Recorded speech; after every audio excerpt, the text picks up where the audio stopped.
Hi. So we've taken 2 weeks off for Easter holidays and we've had a really nice time. But we've been out doing a lot of walks recently and we've noticed lots of animal habitats. So we wanted to go and investigate them a little bit closer.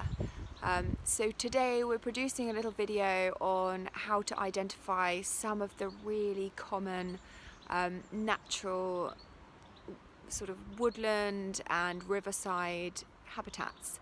So come and join us. I found a really big badger hole. Wow. Look at that. It's huge. It's obviously dug up a load of sand.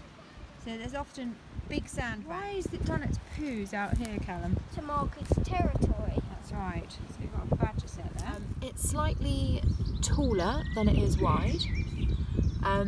And it's more of a sort of like oval shape opening to this hole.